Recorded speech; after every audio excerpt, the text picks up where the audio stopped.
Hi, today I want to do another update to whether you're watching this as a professional or maybe you have gotten this because you're a couple and you want to know a little bit more because you are in the education stage of your marital work. Recently, my husband and I had the opportunity to present at the American Association of Christian Counselors at the World Conference. And we did this presentation, kind of another introduction to neurodiverse Christian couples. And before we have presented on either us personally and our personal relationship, anecdotally, what we have been seeing in our clientele, being our coaching and or counseling clientele, and then also some basics of research that we had started. So since the time of making the original videos, which is in a different setting, I have done some research and have two published pieces of research that I want to share with you and want to kind of give you some pointers on. At the end of the presentation, these two articles, you'll be able to find those if you would like to see the peer-reviewed published research. So we kind of started our time in our workshop asking, do you have clients in your coaching or counseling practice who tend to be very black and white or rigid in their thinking? They might be showing up to your sessions very affable, making goals. You're doing great making the goals, but we're just not seeming to make any progress. Maybe they agree to the goals, but then you're not seeing the follow through, seem to lack self-awareness of their communication style, either how they're impacting you or as you're observing with their spouse, the impact on that spouse, seem to also just have these traits that you're not quite sure maybe something different is going on. So that might lead you to believe whether or not that person could be on the spectrum. So we had a survey and we had 108 participants. And so here's what we found out. The age of individuals at their diagnosis or identification of the autism spectrum, the highest was a number of 47, which was 42%. Age 40 to 49. So if you kind of think about that, might be if there is a child or even a grandchild in some situations, or family members who've been diagnosed with some form of neurodivergency. When families start to look and try to figure things out, then it's like, oh, that looks like maybe that's what's going on here. So we found the highest interval is age 40 to 49. Secondly was age 30 to 39. There were 17 individuals, so 16%. Followed by 60 to 69. So a little bit later, when a grandchild was diagnosed, we had 17 individuals, also 16%. And then in the 50 to 59 category, that's 13 individuals, 12%. If you add all of those up, 86% of the 101 individuals were diagnosed over the age of 30. So what that means is growing up, maybe they didn't have any accommodations in school. They learn compensatory strategies. Probably for everyone who answered our survey, they either had autism level 1 or what was previously called HFA, high functioning autism, or Asperger's syndrome. So it means that there was nothing that specifically caught anyone's attention. So here we are, though, in a marriage situation, and you'll hear from your couples, if they've been married a little while, that they've gone to 5, 6, 7, 8 counselors, and no one seems to be able to help. No one seems to be able to give them help. That EFT isn't helpful. CBT isn't helpful. Just setting goals isn't helpful. So these dynamics show us that most clinicians, most counselors, coaches aren't really adept in identifying adult autism. And when I say that, I don't say that with judgment or condemnation, because I too went through seminary training. I too went through a master's level counseling and at great universities, but I wasn't taught about these things. I wasn't taught really how to identify young adults and adults on the spectrum. The little bit that I learned about in studying the DSM-4 and later 5 was really about children and identifying children. And so you don't think of counselors and coaches really needing to identify or know much about the autism spectrum. Well, with the key changes, I think it's 1 in 100 worldwide. It's 1 in 36 at the time of this taping of children in the United States. This is why I have to think about these children are going to grow up, and hence probably why there's 80% hereditary rate.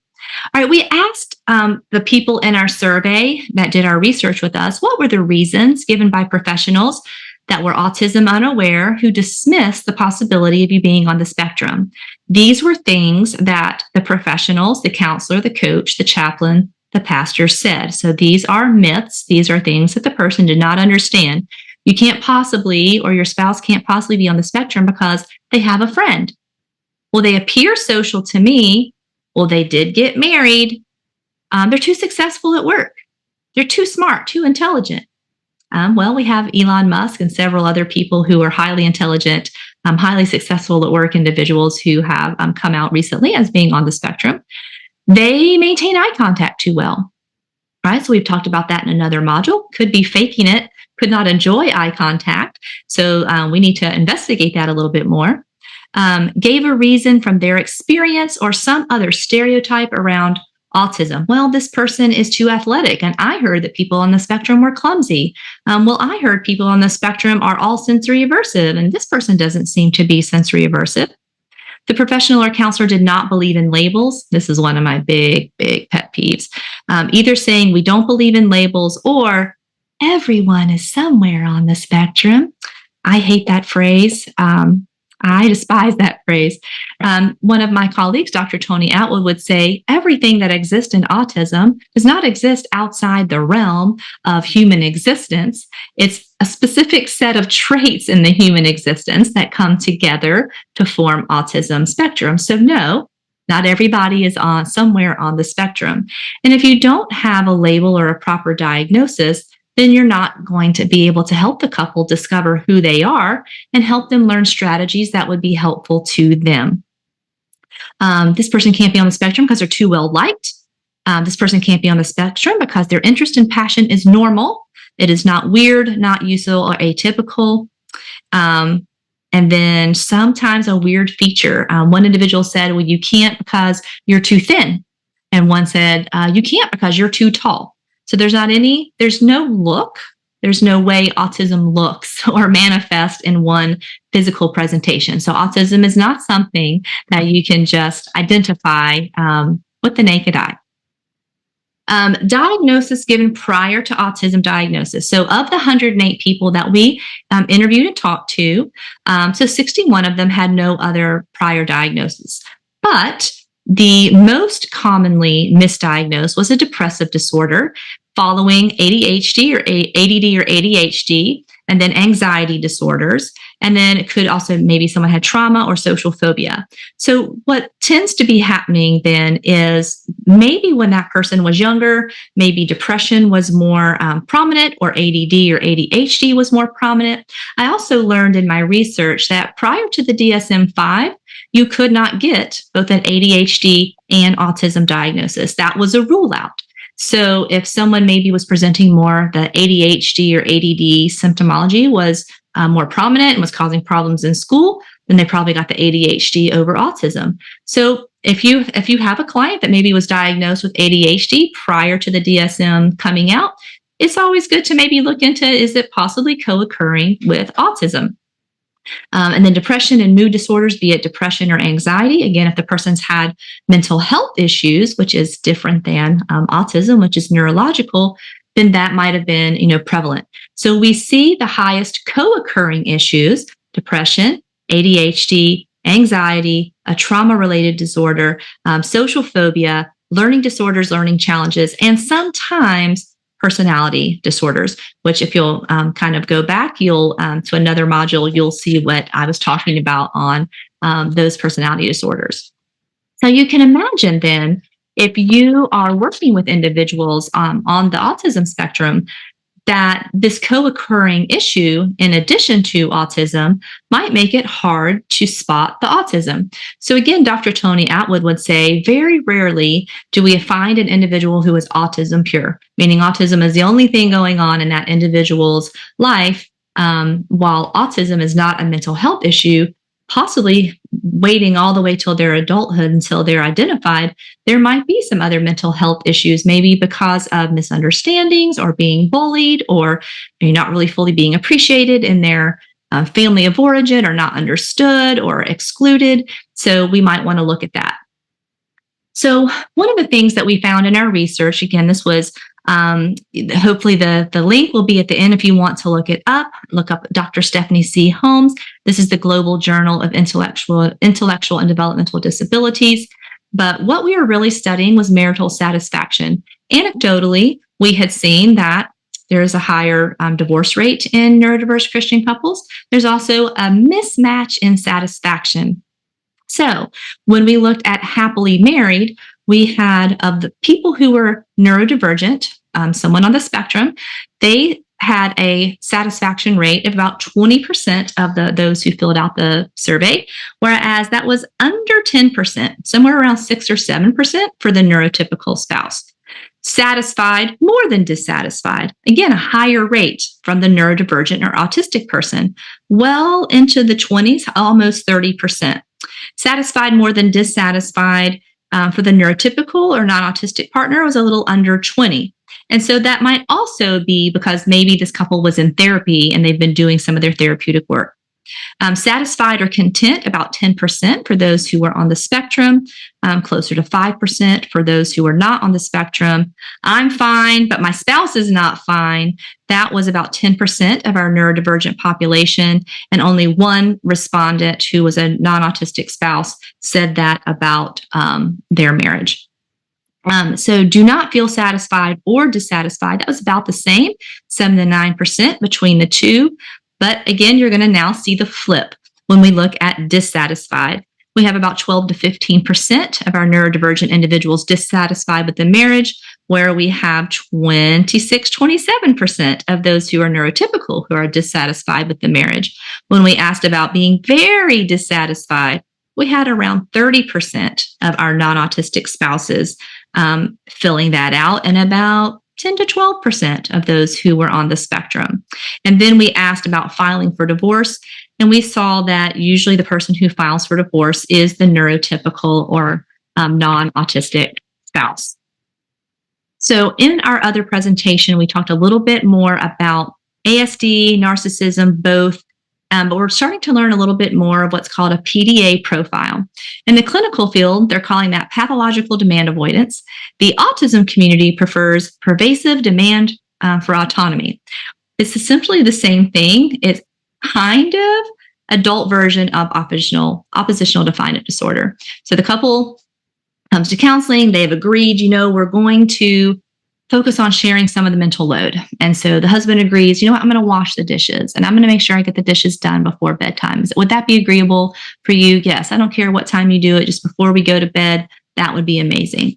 And then it's not getting done.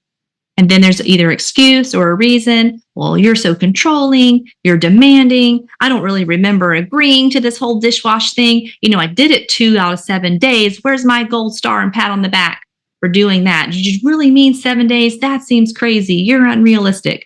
So it's, and also sometimes it might look like the wife, trying to be appreciative or affirming and saying, I really appreciate that you're going to be doing the dishes after dinner tonight. I can't tell you how much that helps me. Well, I was going to do it, but then you reminded me.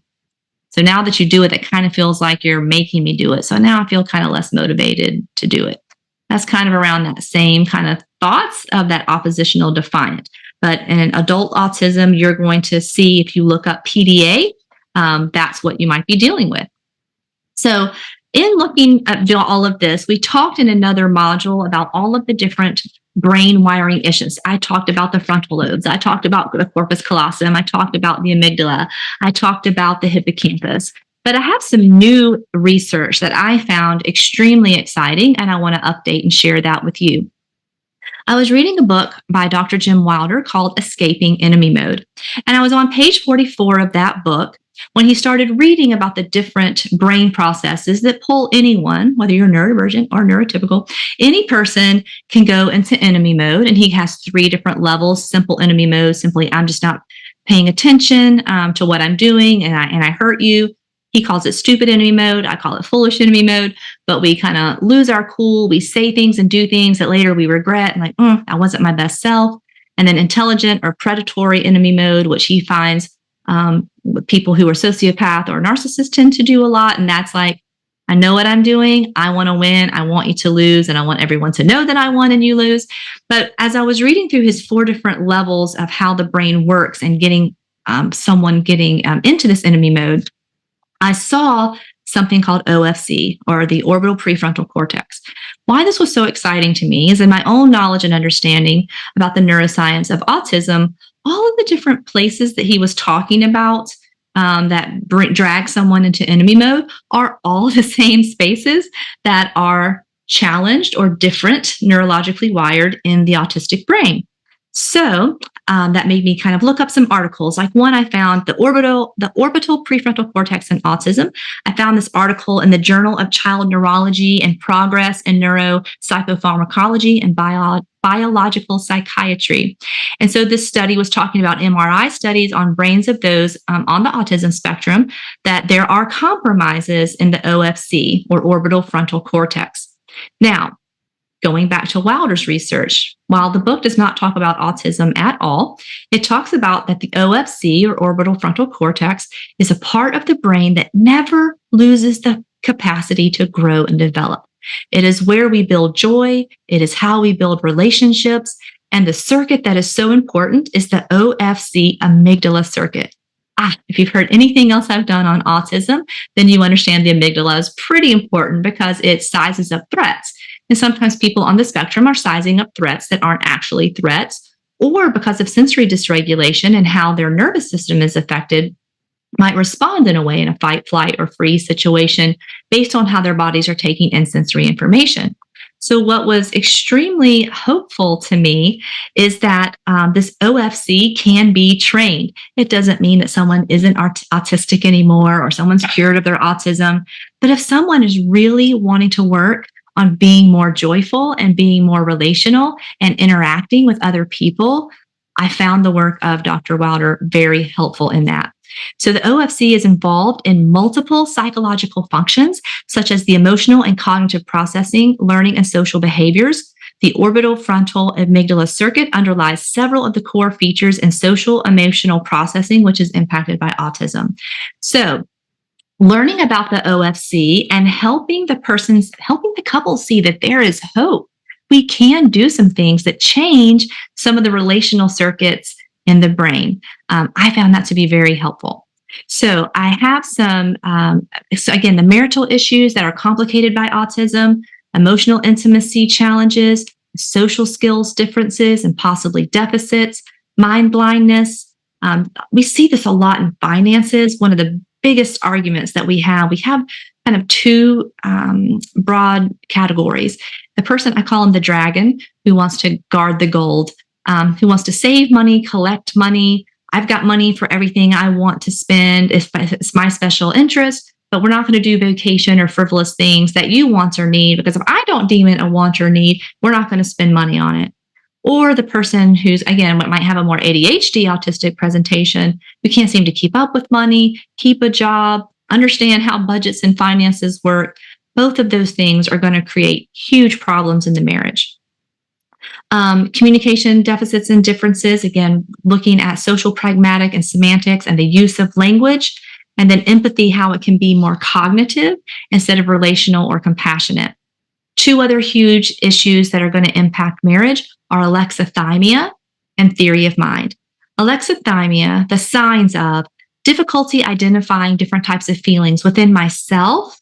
If I have alexithymia, then I might not recognize my own feelings and changes in moods.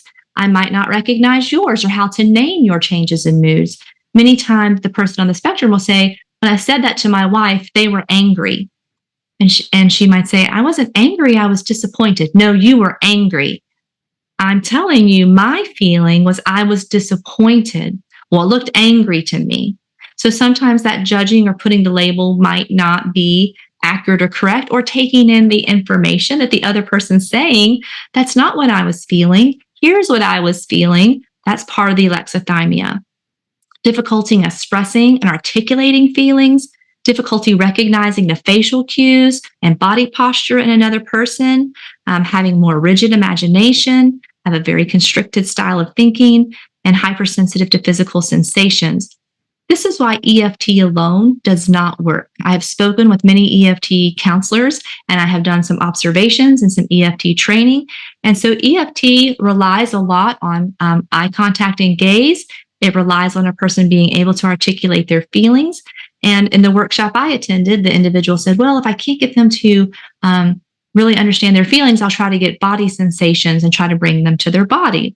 Well, persons on the spectrum sometimes have difficulty identifying what's going on in their body in physiological stages or their emotional stages. So EFT, where I think can be helpful, is in an educational sense, if you help people understand their attachment style. But some of the, what do I want to call it? The modalities or couples work is not going to be effective with a neurodiverse Christian couple. Theory of mind, just kind of drawing back to, that's the ability to see something from the other perspective. It's going to affect empathy, joining, shared interest, conflict resolution, literal interpretations, problem solving ability, introspection, self-awareness, how I'm impacting the situation. So challenges in theory of mind can increase anxiety. It could also, that internal story that someone's telling themselves about the situation, create paranoia, fear, high shame, embarrassment in the person who's on the spectrum, and not always understanding what they're missing. So if someone was maybe joking, my daughter said one time she thought she had this teacher that was really mean, but come to find out he was using a lot of sarcasm and she didn't understand the sarcasm. So she kind of coded that as he's just a mean person, whereas he was a favorite teacher for some of the other kids, but she had interpreted things that he was saying as mean versus some of them being jokes or the way he was joking in a way to try to connect with students. She missed that, just felt like he was a mean, nasty person. So other complications that are going to be in a neurodiverse relationship is depending on how rigid the individual's routines are. Some have really rigid schedules. We had one individual we worked with, like he had 28 steps to his bedtime routine, and it might take him 42 minutes. We know because he tracked it and did a graph of it. And so he averaged between 28 and 42 minutes on his bedtime routine. And you couldn't stop that routine or interrupt that routine, but it might not be that rigid. Even sometimes in spiritual settings, it's like, well, I need 2 hours of time with God every day. And so it's like, okay, that's important. You can have 2 hours of time with God. That's great. But can we spread that out a little bit? Like, do you have to do it at the same time every day? Because again, that might sound to you as a Christian counselor like, what is this wife doing, wanting to have her husband not have his quiet time? Well, if that's what the spouse said to you, my spouse just won't let me have quiet time. Maybe inquire on how long that is. If it's 2, 3, and 4 hours of uninterrupted time, is that really realistic in a marriage and family situation? Can that really be done all at one time? Misconstruing suggestions as criticisms. Individuals on the spectrum tend to feel everything as a criticism. And if you understand enemy mode, that really explains it. So even something as simple as, hey, honey, have you seen the phone charger? I can't find the phone charger. I didn't take your phone charger. Why are you accusing me of taking the phone charger? I'm not accusing you of taking the phone charger. I've misplaced it somewhere. I'm just asking, have you seen it? Well, it sounds like you're accusing me. You're always thinking I just take your stuff. That little interaction should not be a problem in most marriages. But if you see a suggestion or a question as a criticism, then you're going to get that kind of heightened response. There's kind of staccato or terse or curt tones. We've talked a little bit before about intense or special interest. Co-parenting is usually a really huge issue in neurodiverse Christian couples, especially if the AS person tends more towards a Gothard style, where men and women do this, and I'm the head and I'm the authority, and therefore what I say goes. We have a lot of situations that we're dealing with where the person on the spectrum doesn't understand developmental progress of a child and is expecting a 5-year-old to do something that a 16-year-old would do. First time obedience, harsh punishment, or the opposite, where the person on the spectrum, the spouse would say, I feel like is interacting with the children as a child. I go to my spouse and say, hey, this happened. I need your support. And then joining the side of the child and having a more childlike mentality. Well, I wouldn't want to do that. Well, I don't like how you handled that. And then kind of undermining that parent. So co-parenting is a huge issue. There's also issues with shared enjoyment. when I asked an individual on the spectrum once, when you got married, what did you kind of think that that was going to be like? And he said, oh, that I would just have a friend to come along and do everything that I wanted to do all the time, someone to eat with, someone to do my activities with, someone who enjoyed watching me do my activities. And there wasn't the ability to see, well, she's got some things she might want to do one on one. She might have some activities she would like to share with you. We got to build connection on some shared interests, not just your interest. And that's going to be a little bit difficult when you're dealing with someone on the autism spectrum. So that takes us back to, again, what do we do that's different? For you, if you have traditional counseling or traditional pastoral training, you're thinking, get them together. Let's sort out these problems. More time together, more dates, more sex. Halt. No. I would say the first thing we need to do is find out whether or not this couple is a neurodiverse couple. Now, I don't require everyone to do a full psycho eval. In fact, I have a YouTube you can look up called What Do We Need? Evaluation, Assessment, or Professional Opinion. Based on the age of the person, I might just suggest, you have enough of these criteria to meet the profile. If you want to go through with a full assessment, I can do that. I use the MIGDAS-2, MIGDAS-2.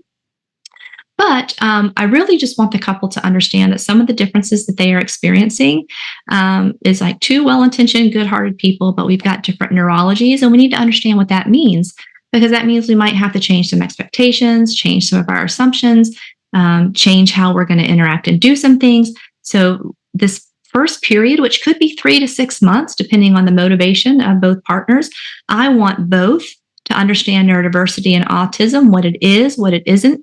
We need to disentangle what's autism, what's temperament, what's character, what's willingness, and what's just flat out sin. Also, for the neurotypical partner, maybe that person is holding on to some expectations based on what she brought to marriage or he brought to marriage on what a good, healthy marriage is. And so this can't be good because I'm not going to get everything that I want out of it. So we've got to understand the neurodiverse aspect. Then we're going to look at equipping. Okay, what are the good things that each person brings? Like, what are the strengths? Not everything, not every disagreement is because of autism. Autism isn't the bad guy to blame. We have these different neurotypes. We do things differently. And then we need to look at what are the strengths that each person brings to the marriage? What are the deficits and challenges? And then what skills do we need to start learning and doing? Because we really can't do a lot of conflict resolution if one person takes, hey, you didn't put the dishes away as a big criticism, even said in that really nice way. How do you move forward into coaching and counseling where you need to be more direct and you have to have accountability? So after we've built some communication skills and regulation skills, then we go into what most people might think of as marriage therapy or marriage work. We call it effective strategies because now we need to really go back and look at some of that pain. We need to see if there's trauma there. We need to see maybe there are different things that each individual needs to work on. Maybe it's trauma, maybe it's personality disorder, maybe it's family of origin stuff. And so after we've kind of done that, now we're going to look into what's the marriage the two of you would like to build? What does that look like? How do you see a healthy relationship? What are activities you'd like to do together? How do we build some moderation with marriage and family? And then again, it might be different depending on if I have a young couple and they have young children, then maybe the spouse is like, I just really need some help with the kids. I can put some of this other stuff aside, but right now I need some sharing and mental load. That's going to look different from empty nester couple. It's going to look different from a retired couple. So where that marriage is on their developmental stages, that's going to be important. So some therapy pointers that we put together for you is really with the neurodiverse or AS spouse, we want logical, solution-based, reality-based. Again, psychoeducational stuff about attachment and the style of attachment and how we love is educational work, but it is not the end-all be-all, and that EFT approach is not going to work for couples. You want to avoid a lot of role reversals and pretend. You need actual issues. And so you need, sometimes if I'm working with the male who's on the spectrum, I'll ask the wife to email me something that happened. Just give me the kind of facts and what you were feeling. Let me work with that in hindsight with the AS individual. The person on the spectrum, because of self-referencing, tends to think you think like me.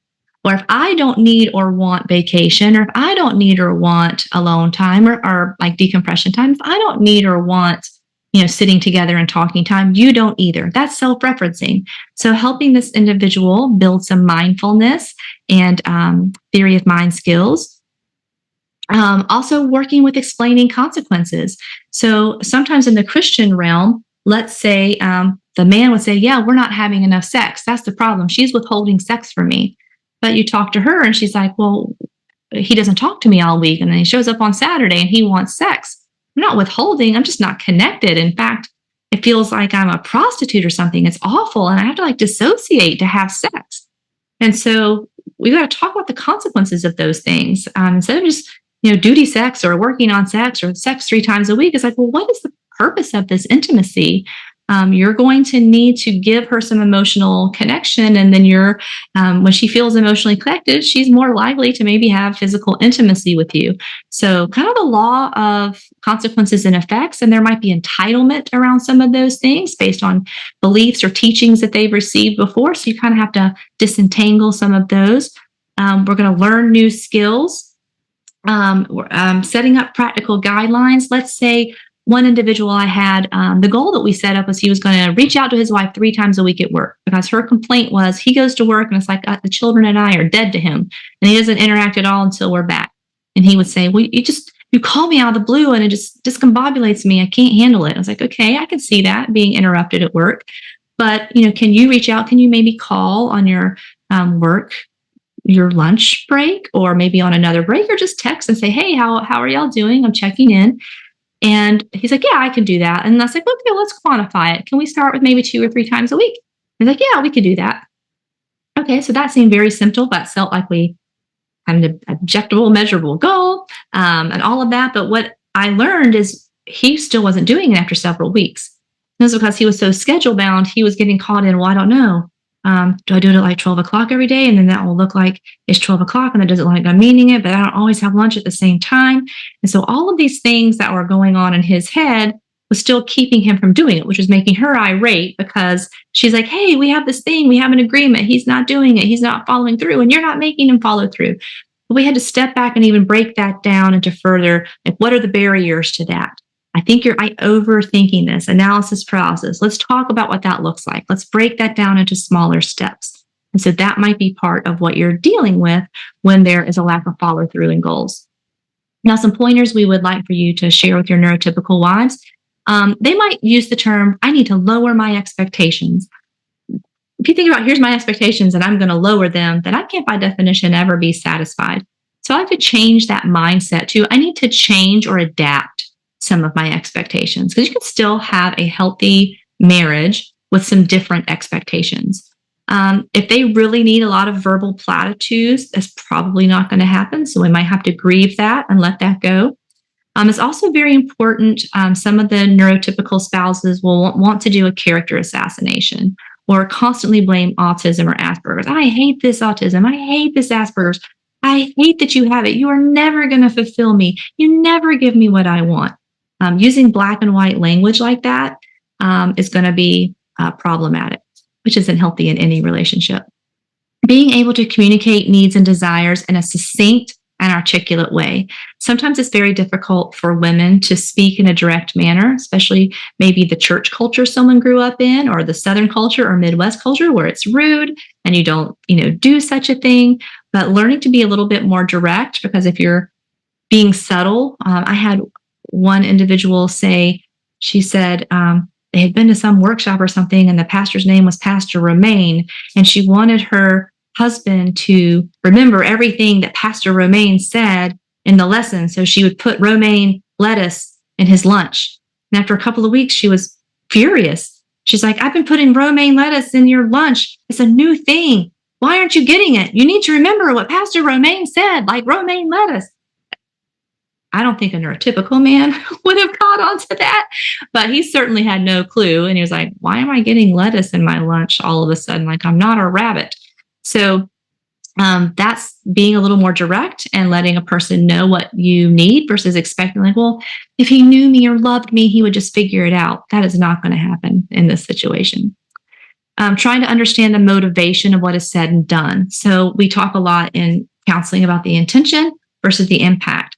And sometimes the person may have a very good intention, but they had a very negative impact. And so sometimes when the spouse will say, you did that on purpose, or you did that for the purpose of, and you're talking to a rigid or black and white thinker, and you say you've never done that, they're going to pick the one time they did, not just for the sake of being argumentative, but you weren't being accurate and you weren't being factual. So staying back from trying to place any kind of motivation on the person's behavior. Ask before assuming. We use a lot of tools with emotionally healthy relationships. There are so many different communication skills that are built into that little course. Highly recommend that. But one of them is stop mind reading. And so part of it is I'm thinking that you're thinking, or I'm feeling that you're feeling. Is that correct? And the other person can say yes or no. Clarify it before you start building your narrative and moving on. A huge thing with neurotypical spouses, I have to keep telling them, stop comparing your marriage to other neurotypical couples. First of all, comparison is the thief of joy. And second, you don't have two neurotypical individuals. So you cannot get a neurotypical relationship when you have mixed neurotypes. Also, I ask the neurotypical spouses, be willing to slow down. There's a processing issue when it comes to social communication. So if he needs a minute or needs to take a pause, our strategy in our family is if it's something really important, I might mention it Monday or Tuesday. We set up a time to talk about it Thursday or Friday and give him time to process that and think it through before we have the discussion. It's really important for the neurotypical spouse to understand the difference between enabling and codependence and overfunctioning and accommodations and modifications. If you're hearing from the neurotypical spouse, they feel like a parent, or they feel like they're not getting any help, or they're very embittered or angry, they've probably crossed into overfunctioning, codependency, or enabling certain behaviors. So the difference between accommodation modification would be, all right, let's say we're trying to figure out chores, and the person on the spectrum says, you know what, I really do want to take out the trash and do that for you on Tuesdays. I'm just having a hard time remembering it. What's a system that we can think of? Maybe it's making a chart, maybe as a sticky note. And so you can partner together on, how can I remind or prompt you, but I'm not going to take it over and do it and then get upset if you didn't do it. So it's more about coming up with a strategy together. Maybe a text reminder is the only thing. You don't need to nag all day, but it's Tuesday. Remember, it's trash day. I think that's an accommodation versus the person's codependent. Oh, I can't do that. It's going to upset him. I don't want to remind him. Oh, I'll just do it. It's really not that big a deal. That's kind of that codependency. Then there's also that bitterness. I shouldn't have to text him. I shouldn't have to do that. He's a grown man. He should be able to do it. Well, if we're working together and we're understanding our neurotype and we're understanding there's executive function issues, the person doesn't get a pass. But what's the barrier? What's happening that's keeping this from happening? So let's strategize on how we can do that, and let's partner together. That to me is an accommodation or a modification. So the couples in our survey, I asked what helped you? What are advice that you would like to give to those who are helping? Learn better communication styles. That's the number one thing we need to do. We both need to understand the autism spectrum. We also tend to focus too much on the negative. Help remind us of some of the positives. Help us remember to build on what we have in addition to building our skills. Both of us need patience. Remind us that there is a learning curve. We both have to learn about it. We both have to change some expectations, and we both have some different ways of communicating we need to work on. There's the double empathy problem, which we've talked about before. We both need to kind of understand the other person's neurotype a little bit better. Letting go of past resentment. That doesn't mean you just say, well, everything before autism, we're just going to draw a line on it. That was just the problem. We're just going to do away with it. Nope. We're going to have to address that pain. We're going to have to address that maybe potential trauma. Dr. Wilder uses trauma A and trauma B. Trauma A is the lack of good things and relational things that I was expecting. So kind of like neglect. And trauma B are the bad things, maybe verbal abuse, financial control, sexual abuse. We've got to deal with trauma B. We have to deal with trauma A. And then we also do need to work on that resentment. Having autism does not excuse a person from the mandate of Ephesians 5, or having the fruits of the Spirit, or learning self-control, or learning how to regulate. But neither is the dysregulation a sin. I never put it in that kind of space. So if someone's on the spectrum, they're going to be more prone to some dysregulation, but you can learn to be proactive with that. You can learn self-control. You can learn regulation skills. And then special interests need to be done in moderation. Other things that we have made available, if you really want to continue your training and you want to understand more about the neurodiverse marriage and family, please check out our podcast. It's on Mental Health News Radio, or you can go to our website, www.christianneurodiversemarriage.com. It's on the front page. Listen now. Also, we are in process right now of a book that's being published, and it talks about the neurodiverse family system. You can find out more about that at www.neurodiversechristianfamilies.com. And that book is written from all four people in our family. We talk about marriage dynamics. We talk about having a child on the spectrum, because often you're going to find in a neurodiverse marriage, probably a neurodiverse family system. So we hope that this is helpful to you as you continue to be more aware and better trained in working and serving towards neurodiverse couples, whether you're a coach, whether you're a counselor, whether you're a chaplain, whether you're clergy. We hope that this has been helpful for you. Thank you for joining me.